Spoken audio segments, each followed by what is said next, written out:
Hello viewers, good morning. I hope आप सभी अच्छे होंगे। मेरा नाम अनु है और मैं हाल फिलहाल एचटेट और केवीएस और DSSS की तैयारी कर रही हूँ। आज है संडे और आज मेरा पूरा प्लानिंग थी कि मैं 1 वीक का जो घर का पूरा काम फिनिश कर लूँ और फटाफट से मैंने अपने काम शुरू में तो मैंने उठते ही पहले तो कान्हा जी के सारे कपड़े धोए, उनको अच्छे से सुखाया।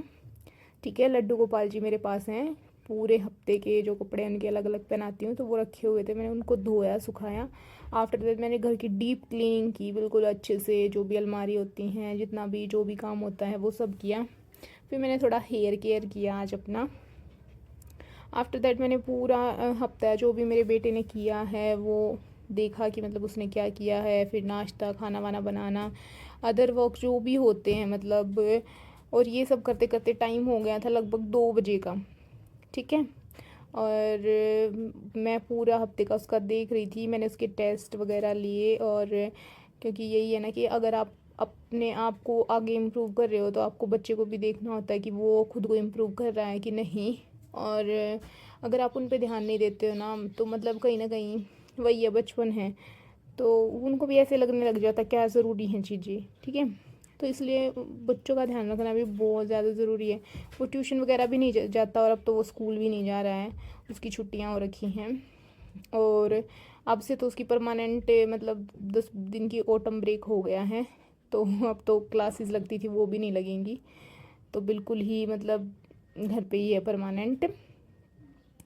आफ्टर दैट बाहर ये 2-3 बजे के आसपास का नज़ारा है। एप्पल्स लगे हुए हैं हमारी खिड़की के बाहर, और एक खिड़की के बाहर मैं चिड़ियाओं को, मेरा बेटा दाने डालता है और मैं उनको आपको दिखा रही थी बट वो उड़ गई। फिर शाम का टाइम हो जाता है और आज मैंने घिया कोफ्ते बनाए और उसके साथ साथ मैंने बेसन के लड्डू भी तैयार किए। फिर डिनर करके बहुत ही ज़्यादा टाइम लग गया था डिनर में भी, और मतलब करते करते बज गए थे 10। और पूरा दिन मैं ज़्यादा बाहर घूमने भी नहीं जा पाई और मेरा प्लान था कि मैं मूवी देखूं बट मैं नहीं देख पाई, क्योंकि और अदर काम ही इतने ज़्यादा हो गए थे कि मतलब इन सब चीज़ों के लिए टाइम ही नहीं मिला।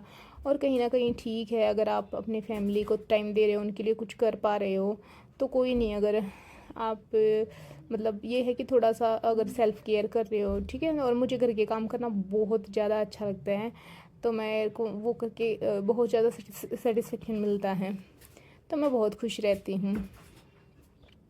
बट उसके साथ साथ अब बारी आ जाती है पढ़ाई की।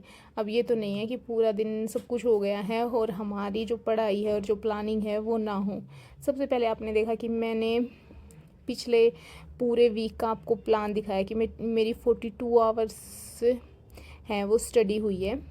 ठीक है, और ट्यूसडे को छोड़कर, ट्यूसडे को बस मेरी 2 घंटे पढ़ाई हुई थी, उस दिन मुझे फ़ीवर था। बाकी सभी दिन मैंने 8 या 8.5 घंटे पढ़ाई की ही है हर हाल में, और बहुत अच्छे से मतलब मैंने टेस्ट भी लगाए हैं और अच्छे से मैंने सारी चीज़ें तैयार की हैं।